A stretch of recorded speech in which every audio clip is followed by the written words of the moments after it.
दोस्तों, सियासत में कब क्या हो जाए कोई नहीं जानता, और अब जो खबर आई है वो बीजेपी के लिए बिल्कुल भी अच्छी नहीं है।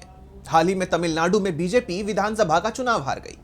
फिर पार्टी के पूर्व प्रदेश अध्यक्ष अन्नामलई ने 5 जून को इस्तीफा देकर अपनी नई पार्टी बनाने की बात कर दी। यह भी कह दिया कि वो अगला तमिलनाडु विधानसभा का चुनाव लड़ेंगे। लेकिन कहानी सिर्फ उनके इस्तीफे पर आकर खत्म नहीं होती, असली खेल तो अब शुरू हुआ है। जी हां, अन्नामलई के जाते ही तमिलनाडु बीजेपी में भगदड़ मच गई है। अन्नामलई के इस्तीफे के महज कुछ ही घंटों के अंदर बीजेपी के 15 बड़े पदाधिकारियों ने पार्टी को अलविदा कह दिया है, और इनमें सबसे बड़ा नाम है करू नागराजन का।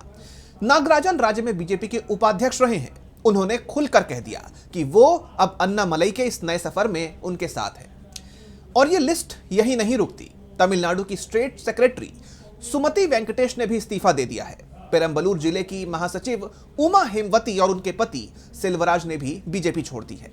सेल्वराज तो खुद जिला अध्यक्ष रह चुके हैं। आखिर ये सब क्यों हो रहा है? बीजेपी के अंदर इतनी बड़ी बगावत क्यों? तो इसका जवाब उमा हेमवती के बयान में छिपा है। उमा कहती हैं कि वो पीएम नरेंद्र मोदी का सम्मान करती हैं, लेकिन राज्य बीजेपी में गुटबाजी और अंदरूनी राजनीति बहुत ज्यादा हो गई है। उनका कहना है, हम साल 2021 से अन्ना यानी अन्नामलई को फॉलो कर रहे हैं। हम राजनीति में उनके लिए आए थे। अब युवा पीढ़ी अन्नामलई के साथ है और हम उनके हर कदम के साथ चलेंगे। उधर करू नागराजन ने भी कुछ ऐसी ही बात कही है। उनका दावा है कि बीजेपी के कई पदाधिकारी अपनी मर्जी से अन्नामलई के समर्थन में आ रहे हैं। उनका मानना है कि अन्नामलई युवाओं को राजनीति में ला रहे हैं और वही तमिलनाडु की पसंद बनेंगे। अब बात करते हैं अन्नामलई के अगले कदम की। उन्होंने बीजेपी छोड़ते ही वी द लीडर नाम से एक नया राजनीतिक आंदोलन शुरू कर दिया है। अन्नामलई का दावा है कि मूवमेंट शुरू होने के सिर्फ 10 घंटे के अंदर, जी हां, सिर्फ 10 घंटे के अंदर 10 लाख से ज्यादा वॉलंटियर्स ने इसमें रजिस्ट्रेशन करवा लिया है। अन्नामलई ने अभी इसे कोई राजनीतिक पार्टी घोषित नहीं किया है, लेकिन उनके इरादे बिल्कुल साफ हैं। उनका कहना है कि तमिलनाडु को एक नई पार्टी की जरूरत है। उनका लक्ष्य वंशवाद और व्यक्तिवादी राजनीति को खत्म करने का है।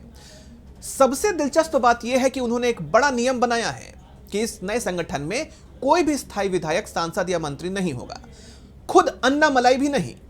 आपको याद दिला दें कि कुछ दिन पहले राज्य में मौजूदा बीजेपी अध्यक्ष नैनार नागेंद्रन ने बड़े आत्मविश्वास से कहा था कि अन्नामलई के जाने से पार्टी पर कोई असर नहीं पड़ेगा। लेकिन आज की तस्वीरों की बात करें तो ये तस्वीरें उनके इस दावे को पूरी तरह गलत साबित कर रही हैं। असल में अन्नामलई तमिलनाडु में बीजेपी का सबसे बड़ा और लोकप्रिय चेहरा बन चुके थे। उनके समर्थकों में काफी समय से पार्टी को लेकर नाराजगी थी। कुछ महीने पहले ही चेन्नई में उनके समर्थन में पोस्टर लगे थे जिन पर लिखा था कि हमारे नेता आओ और हमें लीड करो। अन्नामलई ने खुद इसका खुलासा किया है कि वो पिछले 18 महीनों से पार्टी में अपने मतभेद जता रहे थे। उन्होंने पिछले साल दिसंबर 2025 में पार्टी छोड़ने की जानकारी दे दी थी। तो अब सवाल यह है कि आगे क्या अन्नामलई का यह वी द लीडर आंदोलन आगे चलकर एक बड़ी राजनीतिक पार्टी बन जाएगा? क्या यह मूवमेंट तमिलनाडु की राजनीति में कोई बड़ा भूचाल लाएगा? और सबसे बड़ा सवाल कि क्या बीजेपी इस डैमेज को कंट्रोल कर पाएगी? दक्षिण के सियासी ड्रामे में अभी बहुत कुछ होना बाकी है, जिसकी जानकारी, जिसका विश्लेषण हम आप तक पहुंचाते ही रहेंगे। बने रहिए डीबी लाइव के साथ। नमस्कार।